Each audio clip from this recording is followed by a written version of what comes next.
Yin and yang. Perfectly balanced, eh?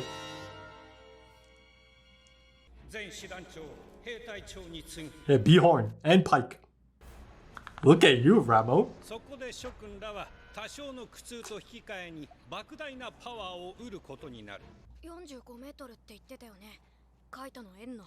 It's good, but I've seen some insane numbers as well. Zeno's just on a different planet then. Yeah.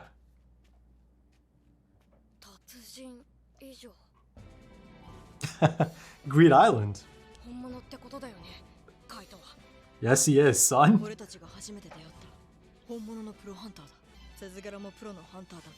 Yeah, most of them have been in really unique situations.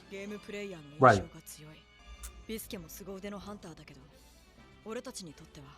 Oh. The OG. Legend. I love that he's been highlighted here.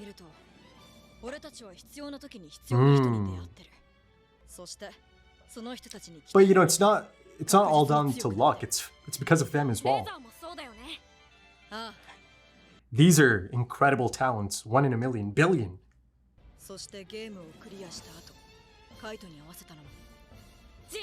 One of the options. Either option was, oh yeah, it got serious again. It's kind of crazy how out of place Greed Island theme kind of felt there. Even though I like it quite a bit.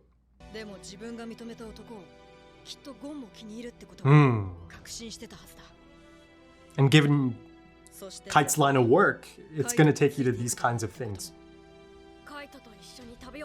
Right.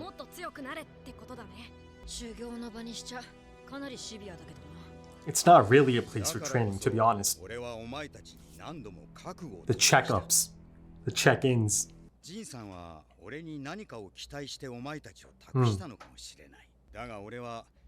Yeah, this is not the place for it. Every single second counts here.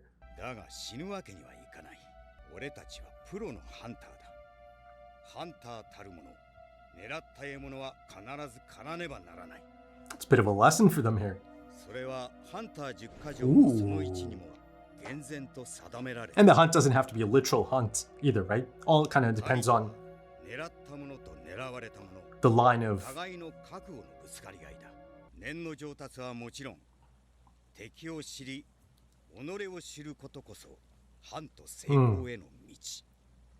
That's pretty crucial, isn't it? Oh, not this theme again. I remember Killua's hand. Oh.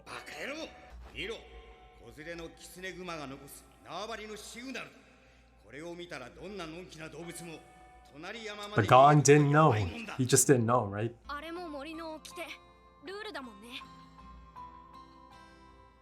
You see that Killua still doesn't like that he hit him, but... Ah.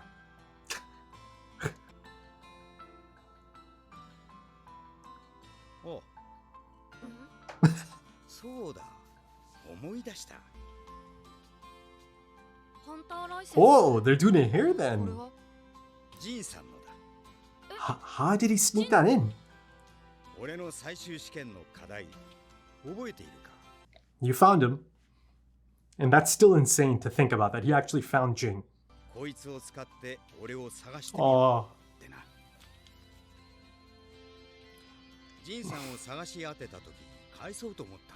Can you return it for me?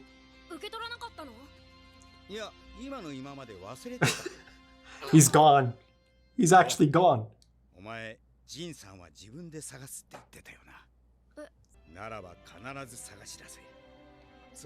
Oh, why'd you have to say that? The passing of the guard, the long goodbye.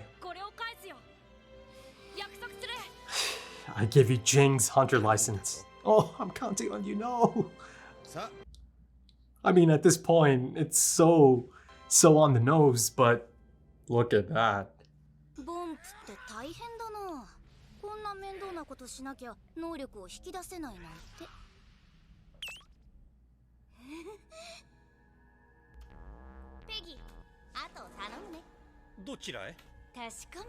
Oh no. Oh no.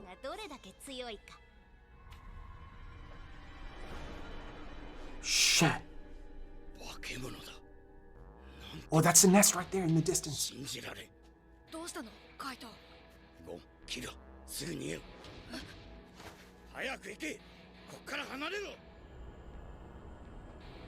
Whoa. Then her N is just oh my god. Oh. Holy shit.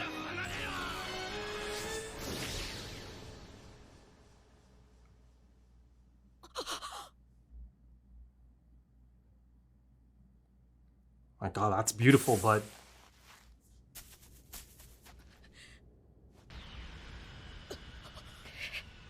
oh, here comes the bloodlust. Malice. Oh my god, I can't believe this is happening right now. Gone. Don't. Oh my god, gone, you idiot. Oh. That's Killua's job, isn't it?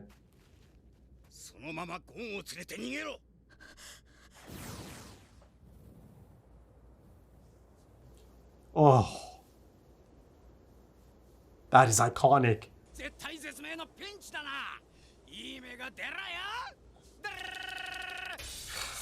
He's got quite the handicap, man.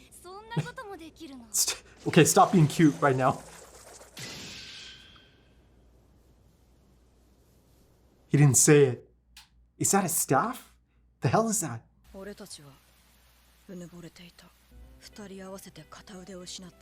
Yeah, wow. And if Gon and Killua aren't there, that arm doesn't go. It's a harsh. Ah. Yeah. I've been talking about this over the past few episodes now. Holy shit.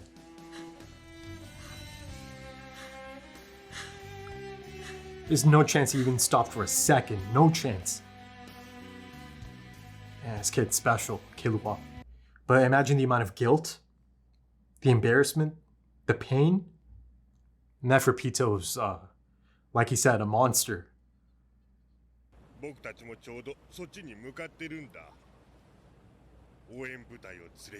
that Netero in the middle? Yeah, it is. Ooh, new characters though. Oh, of course. This kid's had a rough night. All to himself, those thoughts. And he must be thinking, how the hell's Gon going to react to this once he is back at it? Okay, let's have a look at these guys. Go on, give me that iconic smoke silhouette. There it is. Uh-oh. He's carrying something. Hey. Look at this. Cool. Cool designs. He's a big brute. See, again, the really unique bridge of the nose design. I really appreciate that. And this guy's the one who's a bit more gentle. And he's seen Killua and Gon in action before. He can gauge it. Yeah, he's already gauged it. He reminds me of a lot of different anime characters. And Killua's been he's come across a who's who of Nen users.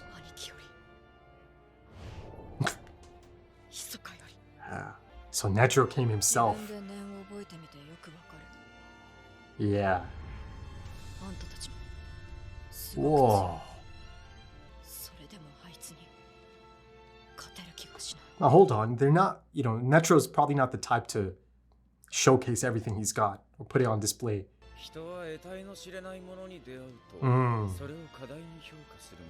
Okay. Yeah, fair enough, naturally. He's been dismissed. The hell is he holding?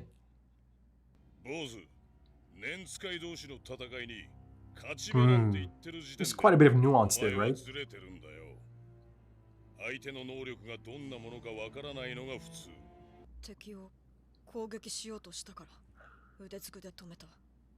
Yeah. I mean, no, you did the right thing. Of course, he appreciates it. I love the pan shots in this anime. Right, yeah. Yeah, he understands. Yeah. Oh. That's an incredible shot.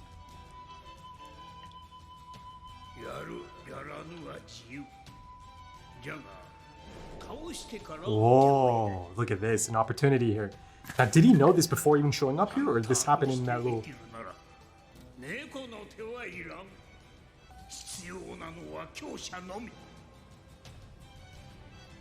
Killua. Netero is here now. This is how insane this arc is. Okay, so you've got another mini training arc, essentially. Interesting. Oh. Okay.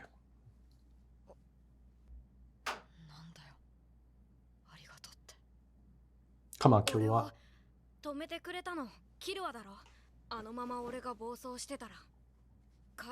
Unfortunately, that happened anyways. Just by you two being there.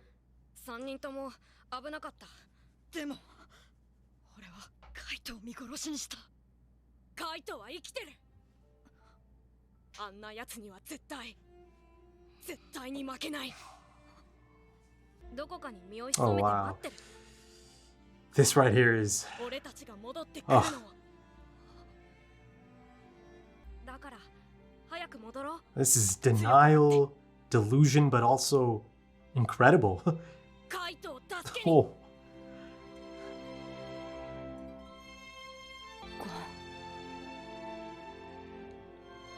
Yeah. Yeah, he's like a star. You are light, right? Back to the title. You are Killua's light. He kind of needed that, even if it is based in delusion and denial.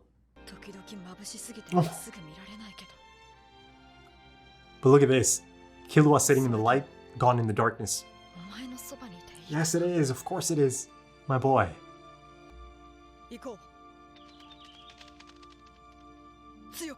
Oh god, that almost kind of reminded me of Kite. Ooh. Oh. Whoa, okay, it's a bit of a... Yeah.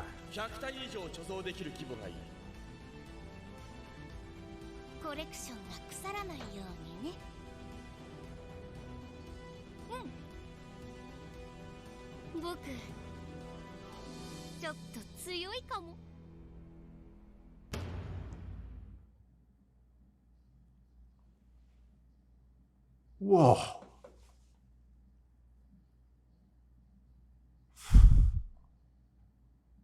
Okay, yeah, that, you know, that right there is an all-timer. You know, that feels like something that is pretty much a foregone conclusion, right? You just know it as you're kind of going through the episode itself.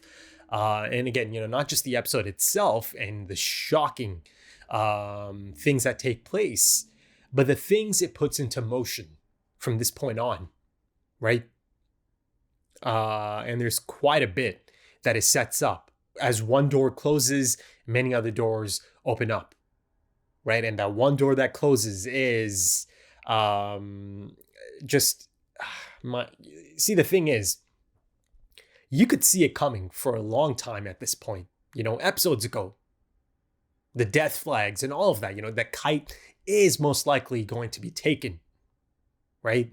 That was like my fear, especially, you know, with the arrival of Neferpitou, the monstrous, the devastating, the impressive, the awesome Neferpitou. You know, listen, before I go any further, I've said this before as well. You know, at this point, I legitimately do not feel any hatred for, you know, Neferpitou or the Chimera ants.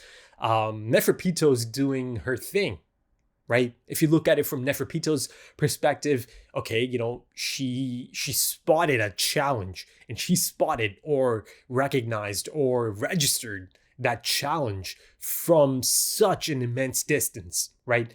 I keep kind of going on about, Kite's N in comparison to some of the other, displays of Nen, be it Nobunaga, be it the incredible Zeno. And, I accidentally called it Kite's Nen. I meant to say Kite's N, right? You see a depiction of it, a visual depiction of it in this episode. Earlier in the episode, I'm speaking of, Zeno just being on a different planet, essentially, right? In comparison to anyone else. Then I see this display from Neferpitou. So casual as well, right? And the crazy thing is, this is someone that has only really existed, right? For maybe less than 48 hours at this point. It hasn't even been 48 hours, right? Maybe it's approaching that at this point. And this is the level. This is the staggering and just frightening strength that someone like a King's Guard does possess. And this is just one of them. Just one of them. There's two more to come, and then the king himself.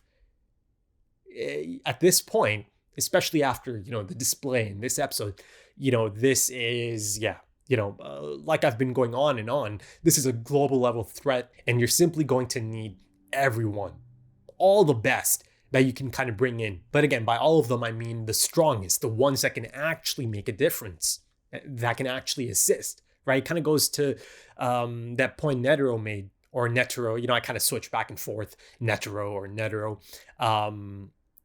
He told Killua, they're not desperate for help, but they do seek the strong. And there's plenty of them out there, right? If need be. And I think it's pretty clear they'll need them at some point. So, this is the point I was making about the setup for the rest of the arc, or at least the next phase of the arc, right? I mean, yes, the first team is here now, right? The extermination squad led by Netero himself. So yeah, this is a big deal. And there's so much to get to in this episode, but I'll try to kind of build on any of these points as I kind of go through this as efficiently as possible. But yeah, the thing is, I believe that these two that came in, or just this trio, it's handpicked, or Netero hand selected these two, for a specific reason. Surely, their specific skill set is playing a major part in this, of them actually being here, right? And I'll get into that a little bit further, but let's kind of speak on the episode as a whole, and again, some of the connotations of it, some of the fallout, some of the aftermath. But yeah, going back to Neferpitou's base level, N and strength and agility, right? Yeah, I mean, the agility, as shocking as it is at first, it makes a lot of sense, right? And the moment she registers on Kite's radar, and of course at that point it's far too late because Kite registers on her end long before Kite can pick it up, right? And by the time he picks it up, it's too late. And at that point, I think Kite completely understood that, okay, Gon and Killua are going to die here. If they don't run, if they don't get out of here right now in this moment. And the crazy thing is, in that split moment of him trying to tell them to run, right? And of course, all of them are in a bit of a state of shock, essentially. Gon and Killua are just kind of baffled. So, they're not immediately going to run, especially not Gon. That was never going to happen. But even Killua is kind of caught really off guard, right? He's just, baffled, puzzled. And then, of course, once Neferpitou arrives, and she arrives in a split second and takes Kite's arm as well, they don't even have a second to think, not even a split moment to really think it out or anything. And that's really kind of sold so effectively in Kite's sudden shift in demeanor, that panic on his face, and the voice acting as well, of course. I mean, listen, from a production standpoint, top to bottom, it's one of the best of this anime and just anime altogether. You know, it's one of the pillars, right? It feels like a foundational episode in all of anime. For me, at least, you know, I think sometimes I have to specify that because, you know, some people don't understand that, you know, it means, in my opinion, in my, you know, experience in anime so far, you know, I know it sounds silly, but trust me, there's people like that out there, you know, that don't understand the concept of, oh, you know, this is from his perspective, his opinion, right? Like if you go to Twitter, you know, it's a type of response you get sometimes. In your opinion, I mean, yes, you know, if you're tweeting something, if someone's tweeting something, it's a given. It's just a given that it's their opinion. But no, those types of people exist. And I don't know, man, honestly, sometimes you just tend to kind of run into some bozos. That's just the nature of the internet, right? But yeah, you know, it's such a given, right? It's an all-timer episode. It's an important episode. It's a momentous episode for this anime and the trajectory of this anime and the ripple effect it's about to cause. I mean, it's on par with episodes such as episode 51, right? Requiem, Krollo's Requiem, for Uvogin. That's one of the standouts, absolute standout of this anime. This is right up there, you know, possibly even better, right? I mean, it's just full of incredible, scenes, incredible directing choices, incredible score. I mean, there's actually a few new pieces of music here, right? I think maybe 2 or 3 even. There's that score as, of course, you know, Killua has to retreat and he's at it all night. And yeah, it's an incredible piece of music for that moment. Then, of course, there's that really incredible, optimistic and incredibly hype score that accompanies that little flashback that Killua has of Netero and the other two kind of heading into the NGL. And the shot itself is just incredible, isn't it? Right? To see Netero actually be a part of this just feels so insane to me, so incredible to me at this point. Because you can just tell, even though, you know, I haven't seen that much of Netero, I've seen enough. I've kind of, you know, heard enough from other characters to know that, you know, Netero's a big fucking deal. He just is, right? He's the old timer. He is the old timer, right? So you can be sure that, you know, he's got a strategy, right? There's going to be quite a tactics-based approach, right? It's going to be methodical. It's not going to be, I honestly do not think it's going to be anything like, let's charge in, let's go all out, let's try to, you know, just bamboozle them. No, I do not think that's the right approach at all. And, you know, I don't think that's the approach Netero is about to take. And, you know, this is the point I was making a little bit earlier. You know, these have to be hand-selected individuals, Norv and Morel. Right? I'll get it right. And yes, I do believe that their specific skill set and abilities and, special Hatsu and all of that is taken into account in addition to Netero's own abilities. I think it's like a package deal to put together, right? Let's approach it in this manner and see how it plays out before, you know, calling in maybe the next, the next squad that might come in. And they'll come in at some point. And isn't that crazy that already at this point, I can just tell, right, based on just the incredible display I saw in this episode from Neferpitou, you just know at this point that, you know, even this squad that includes Netero, it might not be enough. Again, I don't want to go too far off on a tangent here. I'll come back to it. I'll have a full section of, you know, my thoughts and speculation about their specific approach at this point. And, you know, the whole hand-selected component of this. But yeah, going back to the new music I got in this episode, yeah, you know, that's that piece of music as Netero tells Killua, okay, you know, yeah, you've had a rough time of it, but, you know, this isn't the end of it, right? If you choose to step back in, you know, I've set up a bit of a test. I've set up a bit of a, I suppose, mini training arc from our perspective. You know, there's a few assassins. If you can defeat them, then, you know, come back, right? Something along those lines. So yeah, you know, it's this glimmer of hope, for Killua, because, you know, Killua, my God, this kid, this is the roughest night he's ever had. right? And that's saying something. I mean, I think this might be the roughest night he's ever had. Again, at the end of the day, he does come from the Zoldyck clan, right? So, maybe it's not the roughest night of his life, but this is the biggest defeat, the biggest loss for him and Gon since they became pro hunters, since they, started this journey all that time ago back in the Hunter exam arc. This is a devastating defeat, devastating loss. And it's the type that really can mess you up for good, mess you up for a long time, right? And Killua, really, and it's really quite realistic, I think, the approach it takes there. Killua is just, he's essentially at rock bottom. But like I said, there is a glimmer of hope, be it Netro offering this opportunity, this chance at redemption almost, right? A chance to, kind of pick themselves up and have, another go at it, give it another go, right? But you've got some training to do, boys. I feel like even that still might not be enough. Even kind of getting to the next level, going through this next arc, mini arc, I suppose.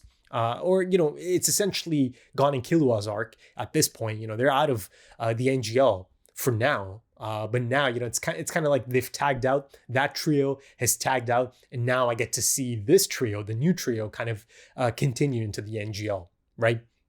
So it's interesting how that's kind of structured here. But that being said, I think it'll be interesting, to kind of have that split, right? Because it's going to have to go back and forth now.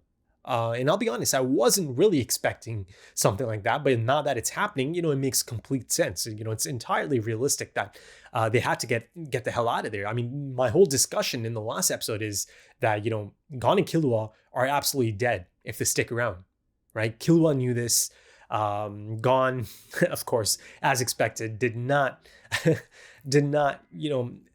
react in the same manner as Killua, right? I mean, the thing is, both Gon and Killua react in the manner that all of us are expecting, right? It's really in character, both their reactions. But this is a really extreme end of it as far as Gon is concerned, right? In terms of just, I don't know, man. It really kind of felt like his mind broke, right? To see Kite in that state, or to see that he's lost an arm, to see that someone's actually hurt him, someone's actually, harmed him. I mean, that scene right there is a prime example of some of the incredible directing in this episode. My God, the tension it builds, the sense of dread, right? I could not believe how fast, how abrupt all of these things are playing out, right? All of a sudden, I'm in the middle of Neferpitou attacking them, right? And having them just against the walls almost instantly. I mean, it's clear in the last episode, or by the end of the last episode, that indeed they are going to come across Neferpitou, right? That they are going to land on her radar at some point. But, this is not at all how I expected it to play out. I mean, it happened so quickly that state of panic, or that moment of panic feels so raw and authentic for us, the audience, as well. It puts us right in the shoes of Gon, Killua, and Kite. I felt that panic, man. I truly felt that panic. Like I said, I really, really enjoy Neferpitou, but the moment she clocks that presence, and the moment she confirms, I'm going to go see how strong I am. Oh my God, that moment of panic that I felt. Yeah, I think, the presentation, the directing choices of this scene really, really put us right in the middle of it, right? It's an incredible moment. As devastating as it is, right? It's incredible. And some of the imagery, some of the art direction, the storyboarding, oh my God, it's beautiful stuff. It is. Even moments like Kite getting his arm chopped off. There's that one moment, slow motion, of course, and slow motion is really quite effective here. Given the contrast, with the actual speed of how things are playing out here, right? It needs to slow it down for anyone to register, even. But yeah, at one point, there's that streak of red. I mean, red's been associated with Neferpitou essentially nonstop, consistently for 2 episodes at this point, right? You see yet another immense display of that bloodlust, that malice. They really specified malice in this case. Gon and Killua face it head on, right? And like Killua said, he's never felt anything like that. Hell, I don't think he's going to feel anything like that anytime soon, if at all. I mean, listen, it feels inevitable that they are going to, come back onto the scene in the NGL at some point, right? That just feels like the natural flow of things. But that might not be anytime soon. But, I think the only other time he might feel a presence and aura of that ilk is going to be if they return to the NGL, right? And it might be through maybe some of the other, King's Guards. Maybe that might be the king, right? It feels like maybe by the time they return, the king might be here. And, isn't it crazy that it just feels like even if you've got Netero in here, even if you've got, these 2 other guys, right? It still feels like the king is going to show up. He's going to arrive. That process is going to take place, right? Because listen, this even beyond, just the feeling of how insurmountable this challenge feels, of course, given the setup, the king has to arrive. I just don't see any possibility of how, after all of this setup, the king doesn't show up, right? And once that king shows up, it's about to be just, I don't even know, man. How the hell do you even combat that? Because see, at this point, in terms of the power scaling, I feel that, okay, maybe, these 3 together can take, maybe they can take Neferpitou, right? Listen, maybe these are famous last words, because again, it's kind of difficult to really gauge just how far Neferpitou can go, right? And, she's still just kind of discovering things. You see, there's a bit of a cute moment as she actually sees Hatsu on display for the first time. She's excited by that. I believe she must be excited about the prospect of, developing her own Hatsu, her own unique Hatsu after seeing, Kite's display of Hatsu, right? And it's an interesting display this time as well, isn't it? Really quite unique. He doesn't claim it to be a bad role. And the actual, I guess it's a staff or something. I don't know, man. It's kind of difficult to tell how that was actually even used in the fight. And, I think they've made it really quite clear here that, Kite kind of gave her a decent fight, right?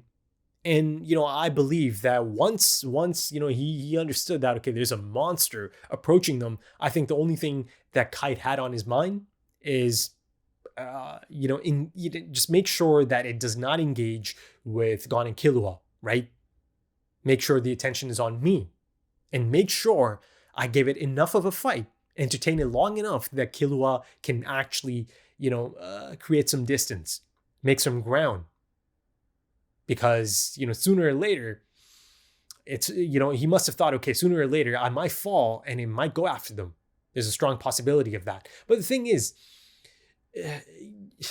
you see that Neferpitou doesn't really actually register Kite as a threat to the queen or the nest or anything. It's more so about, oh, okay, that's a bit of a different presence I'm sensing here, right? Let me go test myself. It looks like she got quite the test, or at least a decent test already, really early on in her life, I suppose.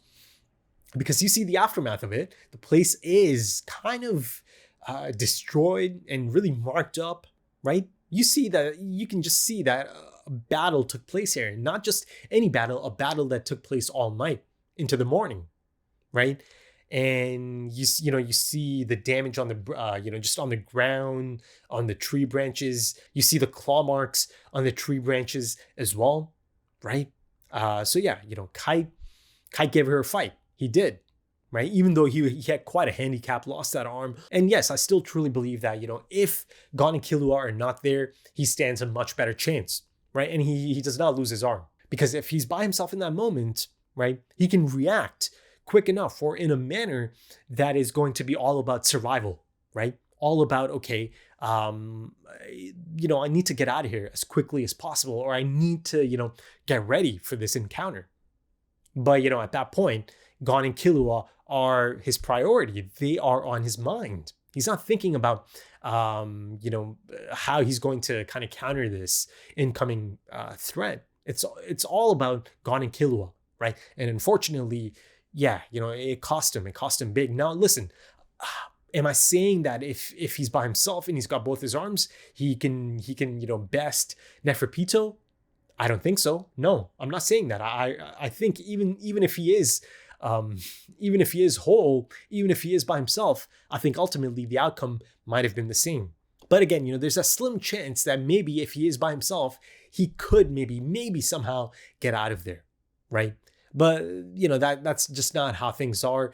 The reality is Gon and Killua are there, and I believe his goal, his final goal, essentially in that moment, is to give them as much time as possible, right? So it's kind of in line with a bit of my speculation about him kind of giving himself up. So as devastating as it is, as depressing as it is, just a thought, or just knowing that Kite actually hung in there and gave her at least a challenge for hours and hours until morning, right?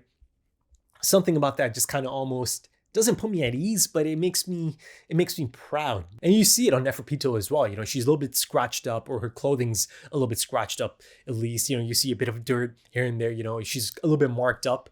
But listen, folks, I said this thing about how it's been quite clear, even before they actually show up in the NGL, the death flag for someone like Kite, right? And that setup of, okay, if it gets to that point, you've got to leave me. You just know then and there, okay, there's something there already. There's a spark of a death flag already. And then, of course, that kind of branches into how Gon is as a person, how he approaches things, how, fiercely loyal he can be to a fault, right? But of course, Killua, as always, is there to save him from himself. And Killua did absolutely the right thing in that moment, right? And, he gets immediate feedback from Kite. Good decision, Killua. Now, take Gon and get out of here. And even that is such a sad moment, Oh God, I just got chills on both arms. Oh my God. It's a thing that happens quite a bit. Or it's something I've experienced over the years of consuming storytelling. It's that moment of, okay, this person's last hope, or any semblance of hope, just left, right? Because, especially in a lot of cases, they understood, and they had to leave. They understood if they stick around, they're going to die as well. But, there's that really sad and devastating moment of, oh, okay, that's it. Any semblance of backup or, help, it's gone. Now they're deep in the heart of darkness, behind enemy lines. And this is about to be their last stand. They essentially made that sacrifice. And I think Kite's sacrifice is going to play a part in the trajectory of both character arcs, Gon and Killua's. And that point I made about them acting exactly in character, right? Gon and then Killua retreating, right? It just makes complete sense. And it goes all the way back to Killua's, lessons and teachings with the Zoldyck clan, right? His family. One thing that's been made clear since the beginning, he's always been told, if you cannot best an enemy, or if you do not stack up against an enemy, back out, retreat. That's a smart thing to do. It simply is. Gon does not function like that. He just doesn't. And I kind of touched up on this notion of him actually that might have been him really truly losing control. It's the most extreme case of it up until this point. I believe I actually said it looked like he lost his mind for that moment, right? It actually kind of reminded me of Broly from Dragon Ball Z. It's this primal, raw rage and hatred that just kind of, flows through him, that just, comes out of him. It just kind of takes over. And that's the feeling I got in that split moment of Gon just kind of looking back and forth. That incredible scene. Looking at Kite, looking at Neferpitou, and then looking back at the arm and, beginning to finally register after, it happened so quickly. It registers. She just did that to Kite. That is someone I care for. That is someone I'm loyal to, fiercely loyal to. And, the first half of the episode kind of reiterates that this person, Kite, means quite a bit to Gon, right? Now, I'll discuss just how effective that is. And it is essentially crucial and inevitable that I do bring in components of the first episode of the 99 version of this, right? Because if you take that out of this equation, right, that knowledge, then maybe a bit of it begins to feel a little bit clunky, a little bit on the nose, right? And I do believe the reason it kind of begins to feel a little bit on the nose is because it's kind of catching up. It's showing me these scenes in the first half. And again, I love that first half of the episode as well. The moments, really poignant moments that they're having there, Gon, Kite, and Killua. They, especially you look at the hunter license, Jing's hunter license, right? I mean, I'm not sure how exactly he snuck that in, but at this point, I'm kind of assuming that since it is Kite, he just managed somehow to bypass all of that, right? The security checks and all of that stuff. But yeah, since they made the choice to skip that altogether, Kite's introduction back in episode 1 of 2011 Hunter x Hunter, they kind of had to do it here. And then, if it wasn't already clear enough that Kite is most likely going to land himself behind enemy lines, right? That he is going to get caught or get separated and then ultimately die at some point.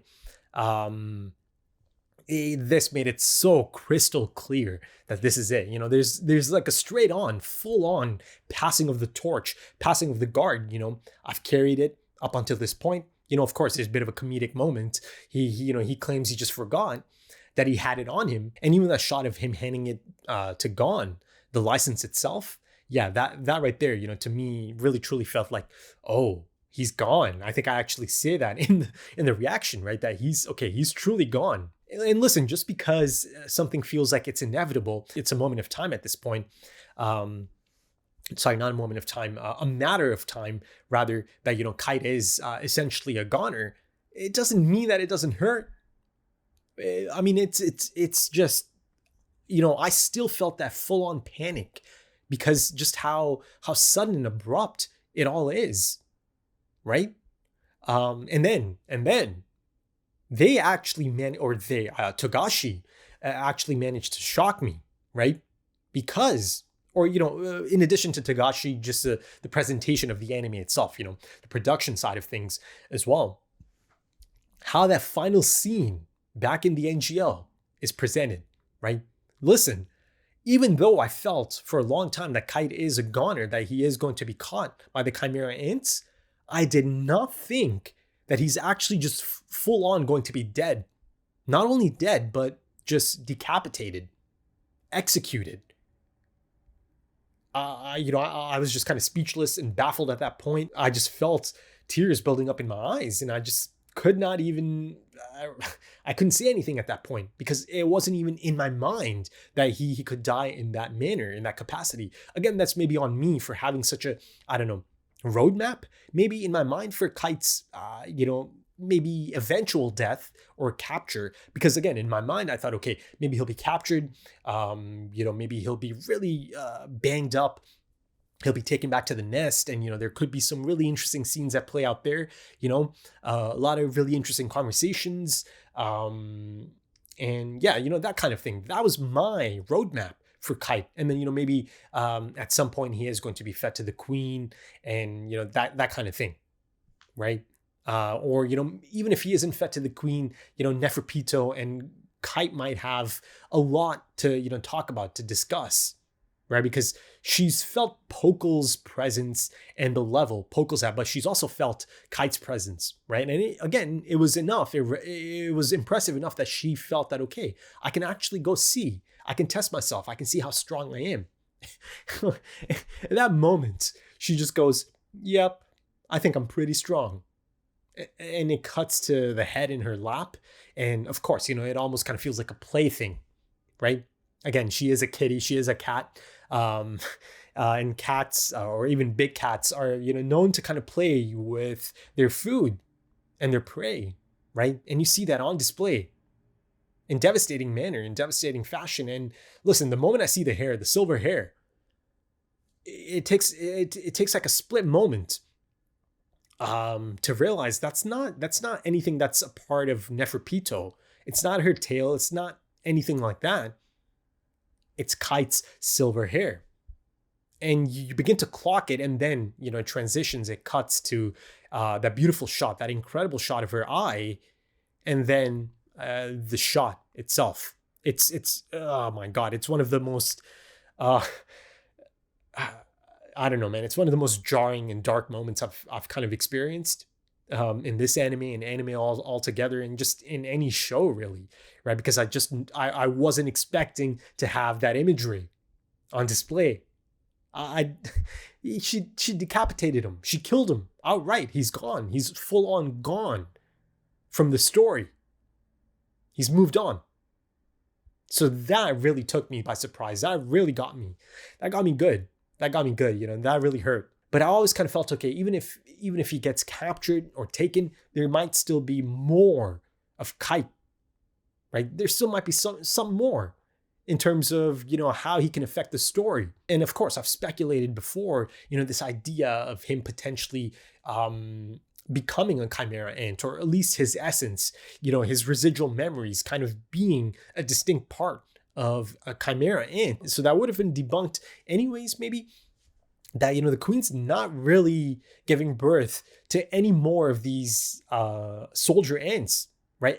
Everyone that's meant to be born or is going to be born has been born, and beyond that, set up to be born at this point. So that's 2 more King's Guards, right? So anyone she eats, beyond this point has to be a part of the buildup of the king. So yeah, up until recently, I just kind of felt, okay, if he is taken and if he is consumed, and if he is born before the king as a Chimera ant, there could be something interesting there, especially for the inevitable return of Gon and Killua, right? And, essentially possibly coming across that Chimera ant and, those residual memories kind of beginning to play a part.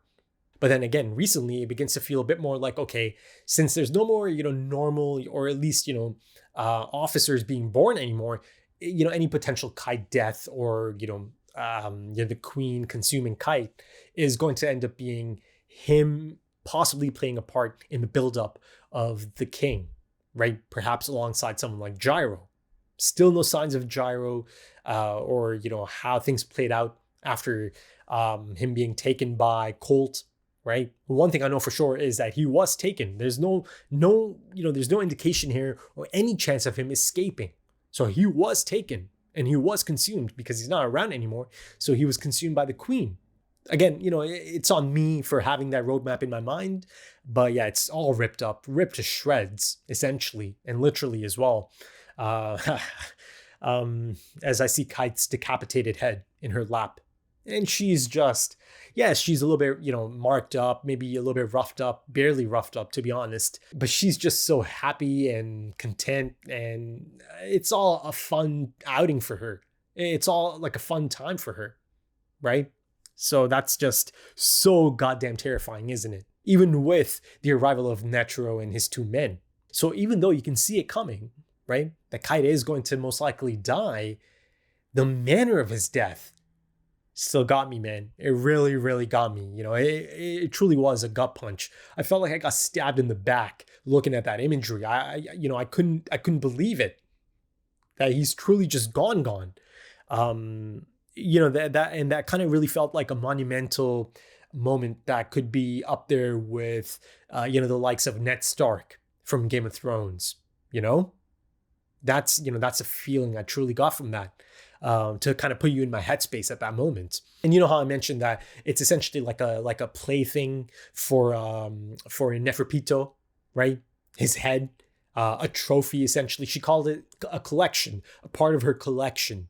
And, they even brought up this idea of a freezer for the next batch of humans. And I think Colt actually even specifies a freezer that can hold 100 humans, right? So let's see. Now, listen, I'm kind of just assuming that Kite's body is going to be useless to the queen to consume at this point because it has been decapitated, right? Yeah, I mean, at this point, I can only assume that, he's not going to be consumed because he's not going to give the queen much in terms of nutrition, perhaps because he's dead. He's just full on dead at this point. So yeah, but yeah. If Gon and Killua don't get out of there, she would have had 3 of those heads, 3 trophies for her collection. No doubt about it. No doubt about it. I mean, it would have been even easier for her to just take out Gon, just with one shot. She would have done it anyways, but him losing control, him completely losing his mind and himself in that moment to that raw primal rage. Yeah, he would have just lunged headfirst into his death. Of course, Killua is there. And he made the right choice. Absolutely made the right choice.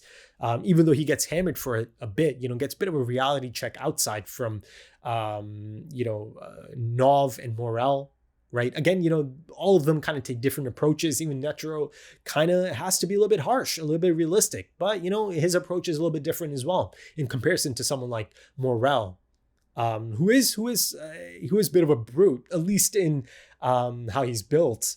Right.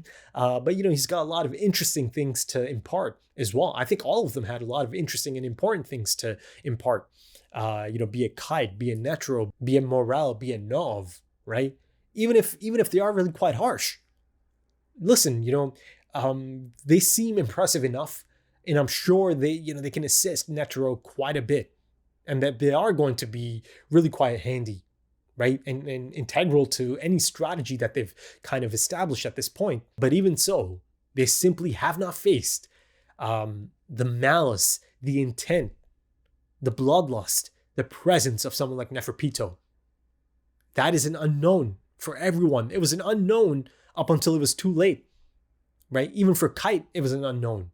So just like that, in a split moment, everything is just, everything he knew or believed is just tossed out the window. But yeah, I do believe that at some point, both of them are going to feel a bit of regret in terms of how they treated, or again, it's not, I'm not saying that they, that they're in the wrong to be, that realistic or, harsh in their approach. But yeah, again, it's the unknown. It's the unknown, my friend. He said it himself. The unknown turns human beings into something else, right? Puts them into a state of panic, on the back foot, right? And at this point, none of them have actually felt the things that Killua actually felt in person at close proximity, man. My God, yeah, I think they'll understand at some point. They'll understand the things that Killua faced. And maybe at that point, they'll actually have a lot of respect for Killua. And of course, let's not forget that these two do not know Gon and Killua, but Netero does. And that reflected in his approach, right? Yes, he's a little bit blunt as well. You look quite defeated, but, it's interesting, right? Because he knows their level. He can really gauge it, right? He met them first on that aircraft, right? And he could tell the level. He could tell the potential that these are special kids, special talents, 1 in a billion, 1 in a trillion even. So he can probably gauge their level since leaving the aircraft, or since leaving the Hunter exam, and of course, learning about Nen, and then of course, hearing about this. I'm sure they got filled in on all of the details, right? Hell, he knew Gon and Killua might have to retreat, right? And he had that assassin thing, the 2 assassins, set up already from the sounds of it, unless it happened in that, flashback moment. They do kind of go back for a bit, right? I spoke of that scene a little bit earlier. Maybe he had that set up then, rather than already setting it up before showing up and telling Killua that, okay, I've set this up, and he gives him those 2 little tiles, those 2 pieces. So yeah, you see, even in the line of dialogue, that's strong, eh? Something along those lines. So he has a rough estimate, right? He can gauge it. That, okay, yeah, these ants are something else, something different. And the thing is, this is the first time he's come across Netero as well, Killua, that is, right? So, imagine him thinking all that time ago, oh, if I don't get out of this place, I'm going to kill this guy. I'm going to kill this old man, right? And again, he proceeds to actually kill 2 guys that run into him, that shoulder him back in the Hunter exam arc.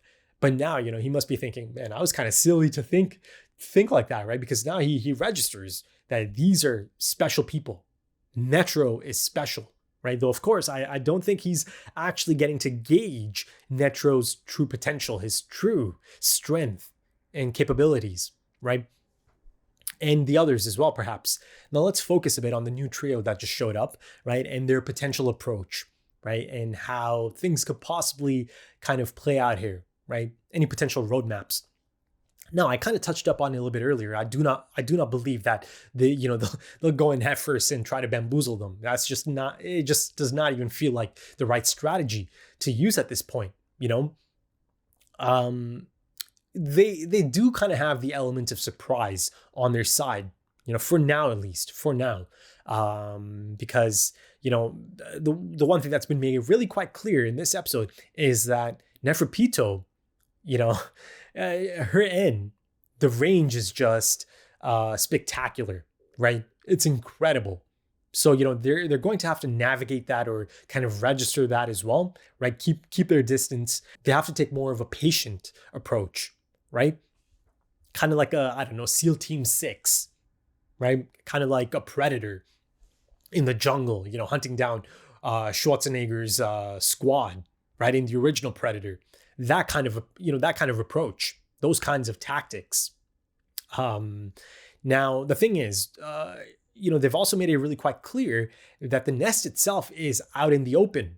Really, it almost kind of feels like a sitting duck. I mean, easier said than done. It's just from, a visual standpoint, it's just out in the open, right?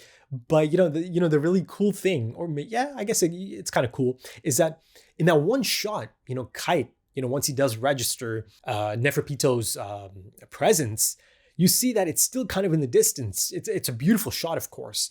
But you see right in the middle of the frame, top of the frame, as Kite kind of leans down, you see it. You see the nest, right? Again, some beautiful shots of the nest. And one of them is this really memorable shot of the nest itself looking like a hand, reaching out to the heavens, right? To the moon. But to me, as a Canadian or, someone from the GTA, Toronto area specifically, it kind of felt like seeing the CN Tower in the distance. I mean, you could clock it. You can see it from quite a distance, right? Even from Mississauga.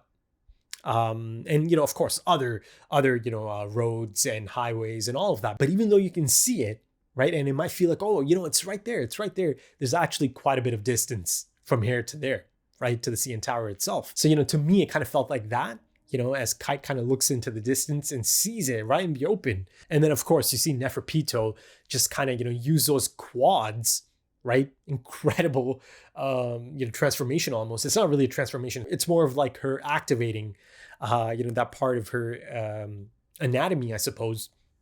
Yeah, it's almost as if it's the speed of sound, right? Again, that's the whole abrupt nature of it.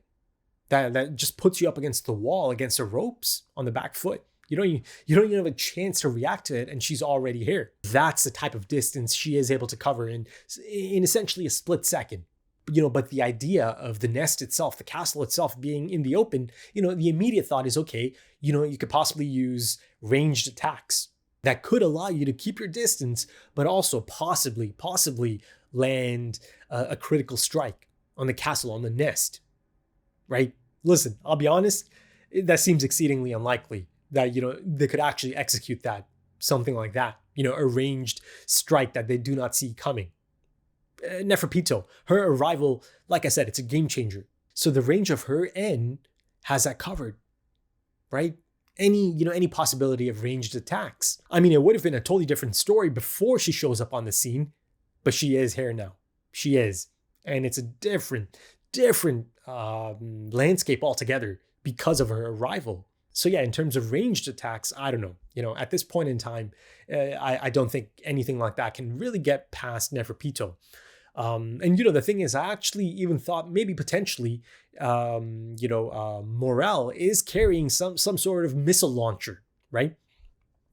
It doesn't feel like it's something that he's, emitting or something he's conjured up, because he's actually just physically carrying it. He got it out of the truck.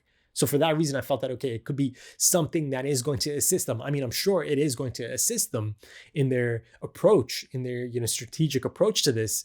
But I feel like it's not Nen. But listen, this is Hunter x Hunter. I've seen all kinds of crazy things, all kinds of amazing things and possibilities and things that are actually weaponized, right? You think of Hisoka's cards, you think of that one guy's tops from the Heaven's Arena arc, right? You think of Shizuku. So even though I kind of felt like, okay, maybe it could be a missile launcher that he's carrying in, a special type of missile launcher, maybe you could pair up with Nen, right? Because Nen is going to play a major part here. I'm sure, their skill set, their specific Nen is going to be playing a part here in their execution of their strategy. The thing is, that's probably realistically the least likely, right? That actually being a missile launcher and, it potentially being used as a ranged attack or being used in a ranged attack. But, that being said, just because a ranged attack doesn't feel realistic or practical, given, again, Neferpitou's range, her end range or radius, her protection essentially, it doesn't mean it might not come into play at another point, right? Listen, I've seen some incredible ranged attacks already, right? And the two that immediately stick out, two incredible Nen practitioners, masters, Silva and Zeno. I saw ranged attacks, by both of them, from both of them rather, against Crollo. So I certainly maintain that belief that, these types of characters are going to have to come into play at some point. And if that is the case, and if Gon and Killua are to return, right, and possibly actually run into someone like Zeno or Silva, that could also make for some really interesting moments. For them to see Killua in this capacity, for them to see this friend of his. But yeah, those are possibilities for down the line perhaps, but let's kind of stick to the things at play. So, I think I may have touched up on this a little bit earlier. I'm sure, Netro's been briefed about everything, from Kite's squad. They must have explained the structure, the hierarchy of the ants. And again, it's kind of based on the smaller ants and that structure, but, you can apply it to these ants as well. It's the same structure, essentially, right? So they know, at this point, the queen needs nutrition, right? This imminent king needs nutrition. And the nutrition at this point is clearly humans. Right. And then beyond just normal, regular humans, you've got people that are Nen users now. Right. And it's actually really quite crucial that you don't send in Nen users or practitioners, perhaps someone of Pokel's ilk. Right. Again, I'm not trying to be mean, but it's the type of Nen user that is, again, on a different level to an average human, an average person, but not even close to the level of some of these Chimera ants. He got taken out and he was used, controlled and used, and they got some incredible and crucial information out of him, right? About Nen, the fundamentals, the principles of Nen. He just recites it all. So you cannot send those types of hunters in there anymore. And again, unfortunately, that applies to both Gon and Killua as well. That essentially, if at this level they are to return back into the NGL, into the heart of the NGL, right, towards the nest, they're essentially about to be, energy sources, right? Nutrition. And that's about to give them yet another jump up, right? Because again, Gon and Killua are these incredible talents. So yeah, no more of that. So, at this point, you could also even possibly see them kind of cutting off the supply. And by cutting off the supply, I mean the people that they need, the humans that they need. Right? That the queen needs. Because as of this point, the king is still kind of cooking up, Yes, I do think that ultimately he is going to show up anyways. But for now, let's kind of look at it, right now, how they can approach that and how they can, potentially affect the arrival of the king. And again, you just kind of cut off the supply and you make sure that no one else is coming in that could be, just food for them. Right, strong Nen users that are still not strong enough to stand up against the ants. Certainly not against someone like Neferpitou, right? So it's not quite a castle siege, but it might utilize some of the same tactics, right? Cutting off the supplies. But this potential stealth approach, right? It could also create bit of a fear factor. You know, you need to create a bit of that, because right now these ants are fearless. They simply do not fear anything, right? Especially Neferpitou.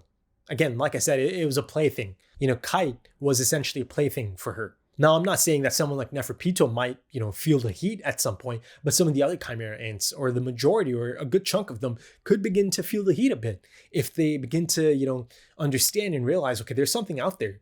There's something out there, but it's the unknown from their perspective now, right? Now, they might just assume that, okay, there's just more rare humans, and these rare humans happen to be at a different level. So yeah, even though it's quite a devastating episode, quite a heartbreaking episode, they're still set up for some exciting things here, right? Like I said, one trio tags out for another, right? But I mean, it's not really a trio anymore because it's just two left now, Gon and Killua. Kite's gone. But yeah, I'm excited, man. I'm excited to see Netero actually do his thing. And then, of course, these guys as well, right? I'm sure they're damn impressive. But like I said a little bit earlier, they might understand. They might realize that, okay, they maybe need to kind of not apologize to Killua, but maybe give him a bit more credit, right? After kind of coming across the same things he's come across. And listen, I certainly maintain that they're not wrong to have a go at Killua, or be really quite realistic in their assessment and approach and the things that they feel the need to tell him there, because there's certainly some lessons in there, right? I think from a certain perspective, they are trying to help this young man, right? For the next time, if he chooses to climb the ladder once again. But this whole idea of stopping the queen or the Chimera ants before the arrival of the king, or before, the queen can give birth to the king, once again, it kind of has me thinking about the Dragon Ball Z angle, or the similarities, right? The whole Cell angle, right? There you have Vegeta. Who let Cell become perfect Cell, right? To attain his perfect form. Right. And then, of course, he proceeds to get stomped almost immediately. And by the way, Vegeta actually is my favorite DBZ character for a lot of reasons, man. But that's a story for another time. But imagine someone like, I don't know, Hisoka. Imagine if he knew about this. If he knew about this potential king, if he knew about this, royal guard member and the ones that are about to show up as well. Imagine, Hisoka, I feel like, is the type who could allow them to actually, kind of proceed, and he could allow the king to be born. Now, listen, I love Hisoka, but at this point, I feel like, yeah, he'd probably get ripped apart as well. Certainly by the king, and maybe even by Neferpitou, right? Maybe he could put up a good fight, but I think he'd lose to Neferpitou as well. But you really kind of have to think about the unknown nature of this king and just the Chimera ants altogether, right? This is something they're experiencing for the first time, right? Just, I suppose, the people of this anime, the characters of this anime, rather. So this is something really quite unique and really quite new, of course, dangerous. Beyond dangerous to humanity, but something new, right? You think about people like Zeno, you think about people like Silva, you think about people like Netero. Even they might not have actually experienced an individual at this level or of this level. So listen, it's not out of the realm of possibility that, maybe for someone, it could be kind of exciting, right? The notion of it, the idea of it, this king figure, right? It's possible. Listen, like I said, there's people like that out here already, people like Hisoka. I'm so sure he'd completely allow the king to be born if it was up to him, right? Just so he can test himself. I mean, of course, he'd be dead soon after, but he is the type who'd be up for the challenge, right? Even if it's short-lived, right? So, let's not completely remove that possibility, right? The possibility of selfishness kind of mixing in as well, right? Given just the unique and rare nature of it all. But yeah, let's kind of shift the focus to Gon and Killua, right? And that relationship. And, perhaps one of the most incredible moments for that bond that they do have, right? That companionship that relationship, right? Some could argue that there's even a bit of a breakthrough for Killua, perhaps a different type of breakthrough that, he maybe even realizes that he's got feelings for Gon beyond just, friendship, right? But again, that's one of the possibilities, right? But at the core of it, it's a friendship that is so incredible. The bond that is so incredible. These two need each other. They complete each other. They truly do, right? Gon freaks. He is Killua's shining light. He's Killua's shining beacon of hope, right? His guiding light, the light at the end of the tunnel, right? Guiding him out of his former life, right? Kind of surrounded by darkness for the most part. And all of that is solidified once again and reiterated in one of the most incredible scenes of the anime, of course. And listen, even though Gon's optimism, his incredible optimism at that is, listen, let's be honest here. It's, kind of delusional, and he certainly might be in denial as well. But, perhaps he's actually allowed himself, his mind has actually allowed himself to think that, no, he's fine. Kite's fine. Surely he's fine. But such is his optimism, such is his belief, right?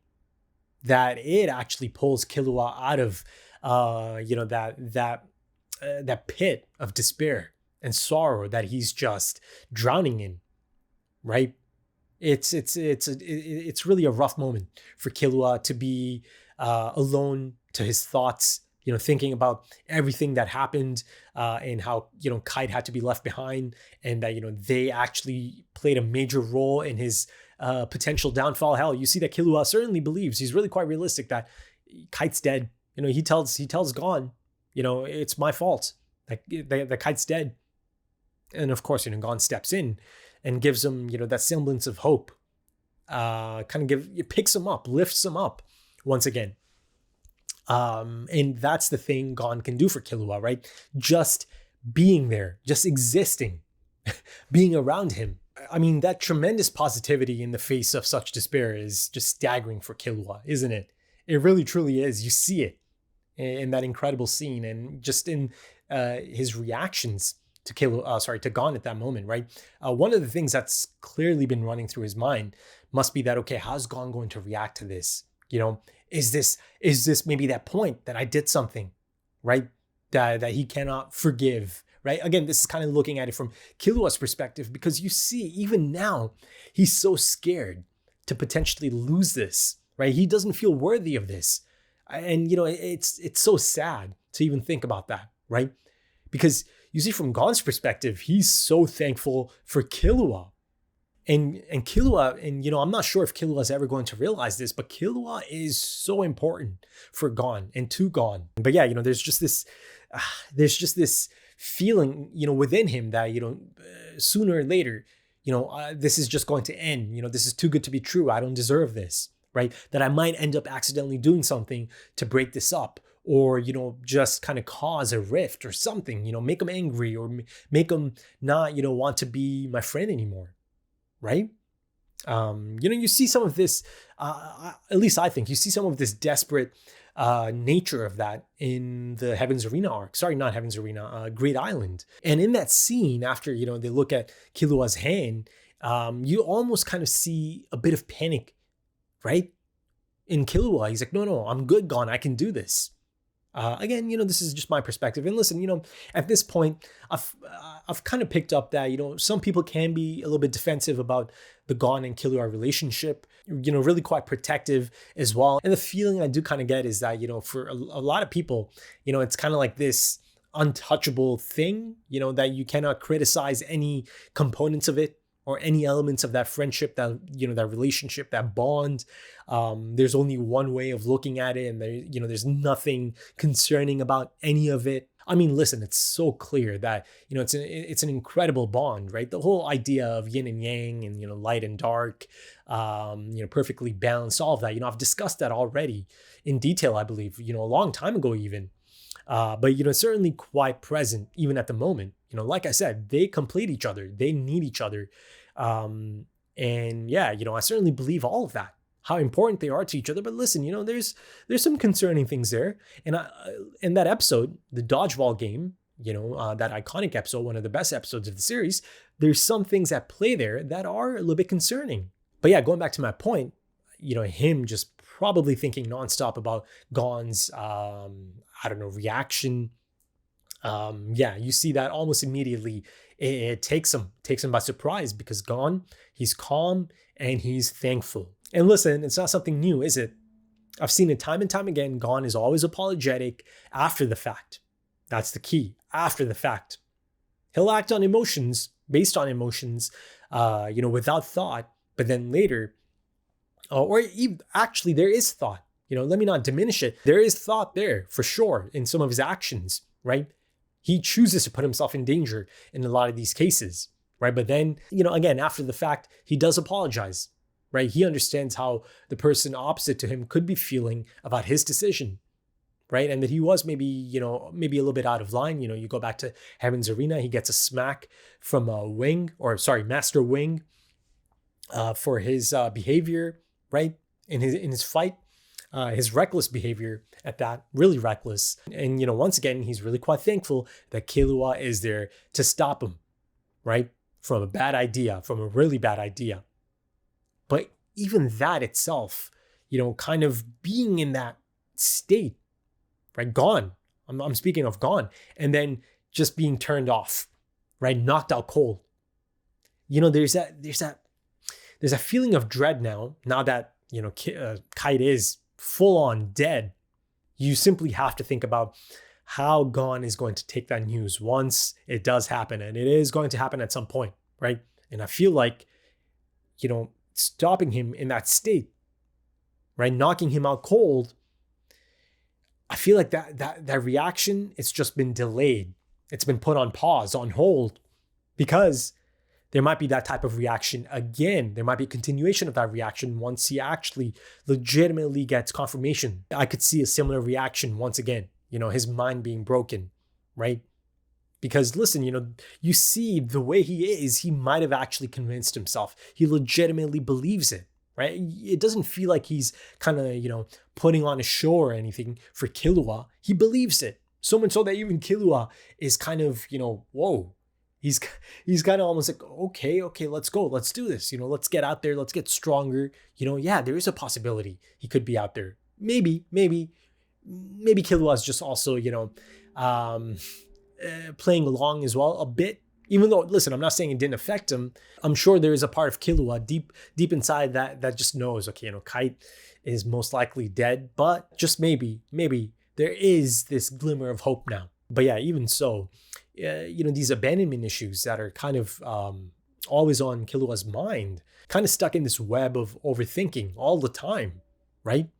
About this friendship that he has, that he thinks he's so lucky to have, incredibly lucky to have. And sure, yeah, he is, but so is Gon, So is Gon. Takes two to tango. And that point I made about Gon potentially finding out at some point that indeed Kite is dead?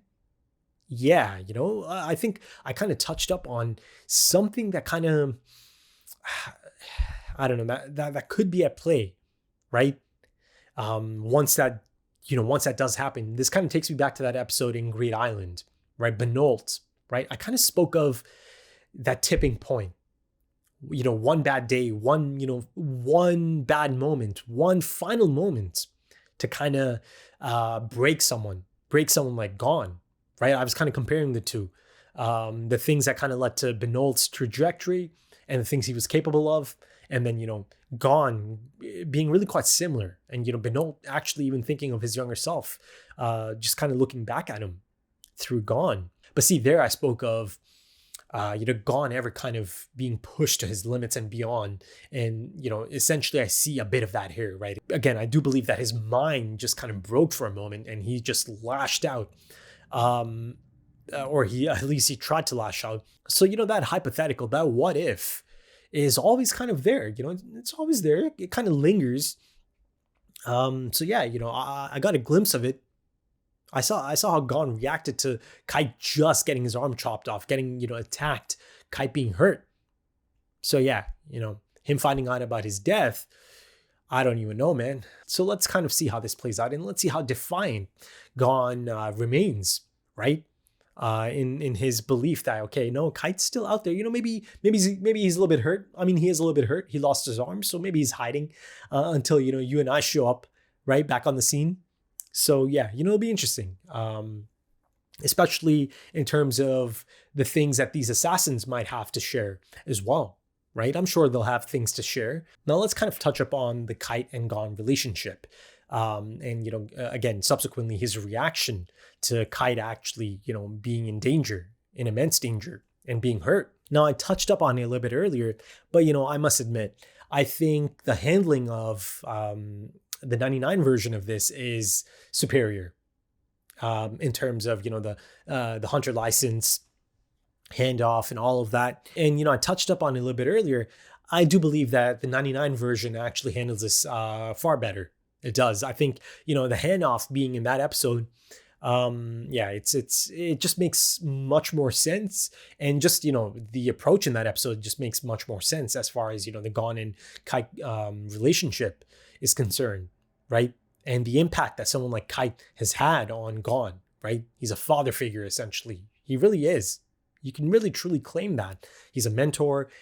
He is his entrance or his entry to the world of hunters, to the world of his father being a hunter, right? I mean, this man tells Gon about his father being alive in the first place, right? Like I said, this is Shanks. This is Gon's Shanks. And that's meant to be much more faithful to the manga, right? Kite actually being a big part of the first episode and a big part of the beginning of Gon's journey. Hell, he's a catalyst for Gon's journey in the first place, right? Massive, massive role in his life.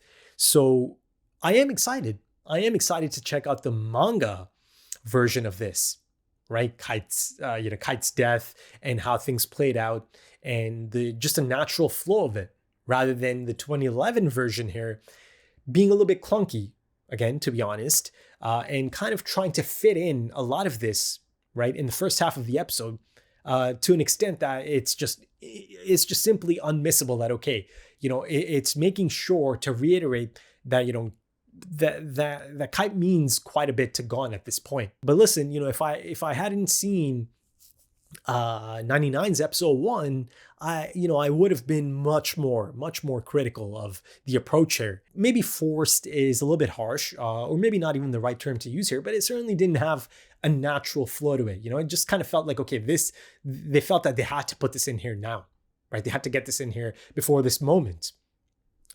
Just how much Kite means to Gon. But also, you know, I can just kind of counter it myself as well, or at least try to. You know, Gon is known to kind of get attached to people really quick. Like I said, fiercely loyal.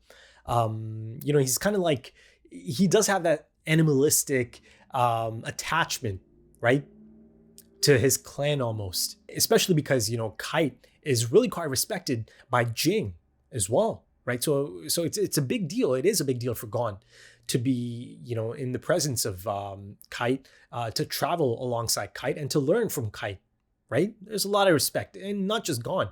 Killua respects him quite a bit as well. And also the fact that Killua is talking about just how incredible Kite is, that, you know, he essentially is at master level at this point. It kind of goes to show you just how insane Neferpitou is, right?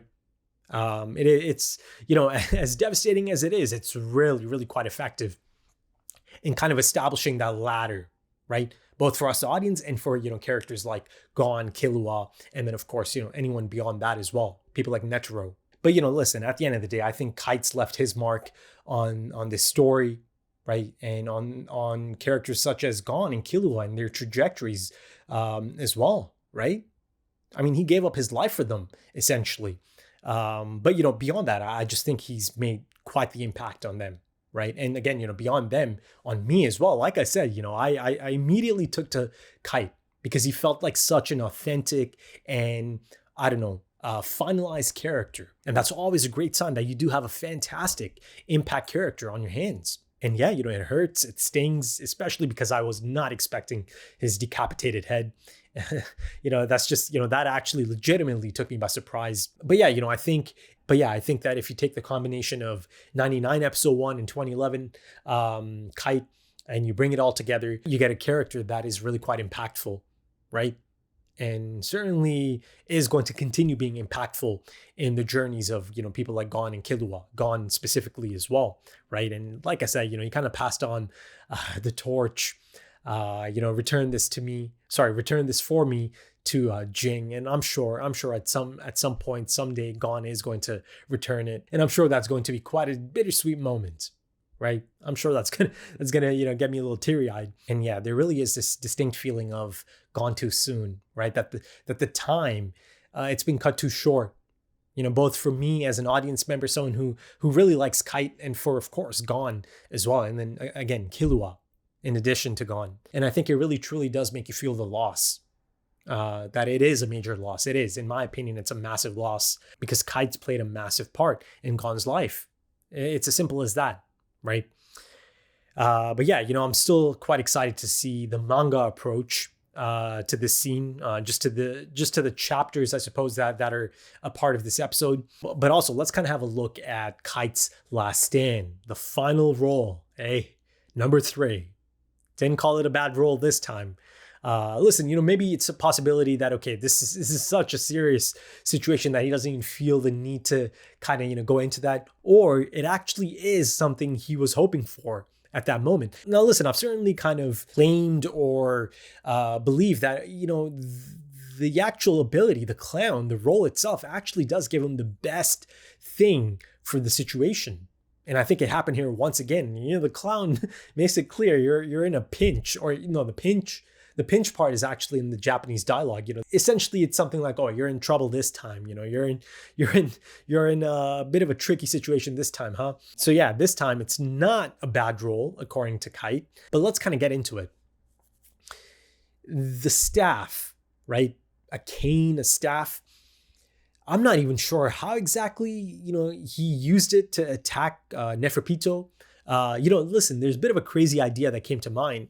Maybe, it's the type of role that can kind of transform or kind of give him access to everything. If you roll a 3, you get the staff, but it can kind of transform into anything else on demand, maybe something like that. But also, if you look at the bottom of it, I suppose that's the part that is unique, right? Because the clown, the face of the clown is always present, right? Was it present in the scythe? Just the handle, maybe? I don't know. I don't think it was present, right, on the handle of the scythe, but it is present on the rifle that he gets, the gun that he gets from time to time. But certainly for this one, the clown is present right there at the top of the staff or the cane. But at the bottom is that gold, I don't know, shape. Now, in terms of the shape of it, it kind of resembles a clover, a 3-leaf clover. And the reason that comes to mind is because, clovers are meant to be lucky, right? And of course, there's luck, or luck is a big part of this ability. But, the thing is, it's the 4-leaf clover that's meant to be lucky, if I'm remembering correctly. I mean, it's really quite fascinating, isn't it? That roll and that staff, and him not saying that it's a bad roll this time. But the thing is, ultimately, it didn't matter, did it? He ends up dying anyways. He gets decapitated. But yeah, there's something, I don't know, the intrigue is certainly in place anyways, right? Because they didn't show me how he actually used it. So that felt quite deliberate as well, that approach. And also, the fact that it kind of happened off screen, let's kind of discuss that. I mean, I was expecting to see it, right? I was, not going to lie, but I get it. It's understandable how it happened off screen, and the reasoning for it happening off screen. I mean, it's certainly quite effective and jarring, and kind of going from that really hopeful ending to the Gon and Killua scene to an absolutely cruel bit of dramatic irony right after. But yeah, not too long ago, I spoke of Pokel and that, sometimes there's things worse than death. In that sense, Kite is better off dead, right? Now, in terms of Kite's parting contributions for Gon and Killua, right? There's a few lessons. There's certainly a few lessons there, right? This idea that, those who call themselves hunters, they always get their prey, right? But the thing is, there's hunters on the other side as well. There's, looking back at it, it's just kind of grim, isn't it? That a lot of the things that he describes are almost kind of like describing his own death. That whole notion of, the loser having to follow the winner's rules and customs, right? Usually that means death. That means the loser's death. That's the exact term he used. And unfortunately, he ends up being on the receiving end of that by the end of this episode, right? The battle of resolve. Yeah. I mean, the hunters are the hunted at this point, right? And not just any hunters, some of the best. Kite is just, he's incredible, but ultimately he wasn't a match for someone like Neferpitou, who's just beginning to kind of step out and, flex a bit. I mean, she was just using raw strength at this point as well. She hasn't even developed her own Hatsu yet. But another key component of this is that to be a successful hunter, you must understand your enemy and yourself. Unfortunately for Kite and some of the others, I mean, listen, Gon and Killua are on the front lines of the unknown. I like to use the term into the heart of darkness. They're right there on the front lines, man. Listen, I'm telling you, I truly feel that down the line, a lot of these characters are going to understand and realize that, these two kids and Kite as well, they faced something unimaginable at that point, right? They'll understand just how big of a deal it was for them to be there on the front lines and for two of them to still be around now. And ultimately, it is the unknown that's Kite's undoing, right? These Chimera ants, and then, beyond the Chimera ants, even though they can handle the Chimera ants for the most part, it's the major unknown of the royal guard, Neferpitou. He had no idea, no clue, right? And it was far too late by the time it registered on his radar. Too late. He was gone the moment she sensed them. So that great unknown in Neferpitou, essentially, that just turned everything upside down, right? All of it just kind of goes out the window at that point. And at that point, it's just panic and retreat. And, how the hell do I hold this thing off for long enough for, Gon and Killua to get out of here? Because listen, I'm sure Killua, throughout the night, he must be just terrified as well. Both of them are terrified, including Gon, even though he does kind of go absolutely mad as well. Killua, my God, imagine all night just kind of, looking back, just kind of being paranoid and petrified that any second now, maybe it is going to catch up to me. Maybe it did kill Kite already and it's going to come after me. It's going to get me and Gon, right? So at that point, it's not just him caring about himself. He's got Gon on his shoulder. So oh my God, Killua just goes through it in this episode, doesn't he? And, I've got to say, I really appreciated the focus on Killua in the second half of this episode. I really did, because a lot of times, the focus is on Gon. But, here, kind of having Gon out cold, it allows for a bit of a focus on Killua and his internal, monologue, his internal thoughts, and just his feelings altogether.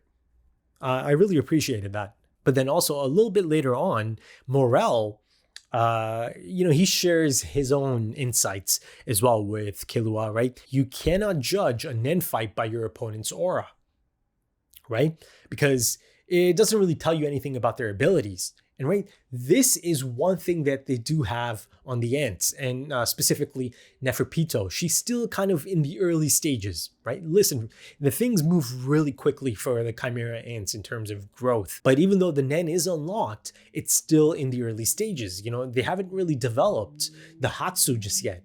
Again, Neferpitou being the big, risk or challenge for them at this point in time. So they do have that on them at this point, right? Right. But again, sooner or later, she is going to develop her Hatsu. My God, that's about to be just another level altogether, isn't it? Now, you'll have to forgive me because I'm not 100% sure about the origins of it or the meaning of it. But, the imagery itself is quite familiar. Now, it could be based in Buddhism, but also perhaps Hindu culture, right? And I'm speaking of that statue that appears behind them, right? It'll be interesting to see the significance of that. Because it feels really kind of out of place, doesn't it? And it's like Killua looking at them as well. But again, it doesn't mean that's a thing he's kind of thinking about them. But, it's kind of more of like a presentation for us, the audience, right? Kind of setting something up perhaps, because it's really quite deliberate and really quite distinct, right? The imagery itself. So yeah, let's kind of put a pin in that. But yeah, I think as a whole, this episode's just enlightening, it's gripping, it's devastating, it's depressing, yet still somehow optimistic as well, right? Like I said, as one door closes, another one opens up, another few open up. I kind of want to finish up my point about the production side of things. The color design, especially, in the ambush scene, in the attack scene, right? Neferpitou having to go at Kite, and just the mood of that scene. There's that one shot of Kite and Neferpitou kind of facing off. It really reminded me of Sagat and Ryu from Street Fighter 2, the animated film from the 90s. And also, you simply have to mention Killua's voice actor. It's really quite a fantastic performance, a standout performance for sure. But yeah, this is truly the type of episode that makes you understand and realize the reasoning behind all the love that this anime gets, right? Listen, I'm not saying, this is one of the only standout episodes, but it's that type of episode, right? That really makes you kind of sit back and go, oh my God, this is incredible, right? Again, much like episode 51 and many others. But yeah, at this point, I'm really quite excited for the direction of this, right? It certainly feels like I got my crescendo that I was speaking of. And now, it's time to release that tension a bit. It might build up again slowly once again. It certainly felt like a mid-arc finale, right? I'm not saying it's in the middle of the arc, but it certainly had that feeling, right? That this is a bit of a mid-season finale. But yeah, if you enjoyed that, consider dropping a like, consider dropping some comments, give me your thoughts. If you are interested in full opacity or timer-based full length, of course, or early access to the next few episodes right now, consider checking out the Patreon page and potentially supporting the channel in the process as well. But I really do implore you to read the tier descriptions, right? Top to bottom. It feels like that should be something that should come naturally, but I feel like a lot of times, or at least on a few occasions, maybe more than a few occasions, people kind of skip out on that, and then I really recommend that you read the tier description. Of course, the links are in the description and the pinned comment. Also links to social media if that's your thing. Right then, thank you so much for joining me, folks, and thank you for your time, because time is precious, especially once it gets this long. But I do hope to see you again soon for the next one. Until then, take it easy.